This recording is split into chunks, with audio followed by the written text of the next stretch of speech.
ये कहानी है एक छोटी सी कीट की जिसका नाम बलीकी था। छोटी बली का रंग सफ़ेद और काला था और उसके चेहरे पर दो चमकदार आंखें थीं।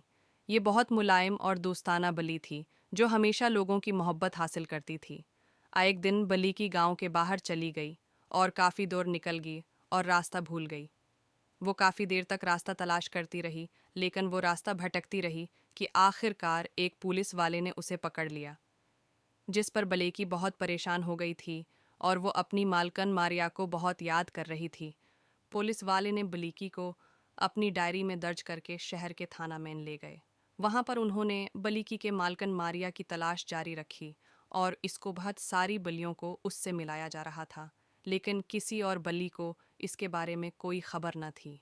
एक दिन एक लड़की जिसका नाम मारिया था पुलिस के दफ्तर आई। वो बहुत दुखी थी। उसने पुलिस वालों से पूछा, क्या तुम्हें एक छोटी बली बलिकी मिली है? पुलिस वाला जो बलियों की देखभाल कर रहा था उसने मारिया को देखकर मुस्करा दिया। हाँ, छोटी बली मिल गई है। मेरी ने दिल खुशी से भरा और वह जल्द ही बली के पास गई।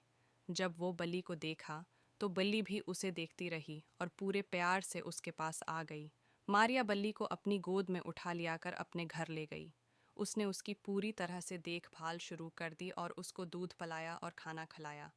उसको नदी किनारे लेकर जाती, उसको जंगल की सैर कराती और पहाड़ों की सैर कराती। बली बहुत खुश थी कि उसकी मालकन मारिया उसे फिर से मिल गई है।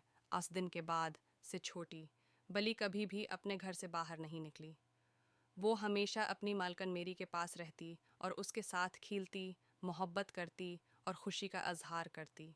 मारिया हर रोज़ अपनी बली बलीकी के साथ खेलती, उसे खुद अपने साथ जंगल की सैर कराने निकल पड़ती। मारिया अपनी बली बलीकी को अपने साथ टेबल पर बैठाती, उसको अपने साथ खाना खिलाती, नाश्ता करवाती और उसके साथ शरारतें करती। अब मारिया की बली बलीकी ने मारिया के साथ वादा किया कि वो अब कभी भी अकेली घर से बाहर नहीं निकले गई। फिर मारिया अपनी बली बलीकी के साथ हंसी खुशी रहने लगी।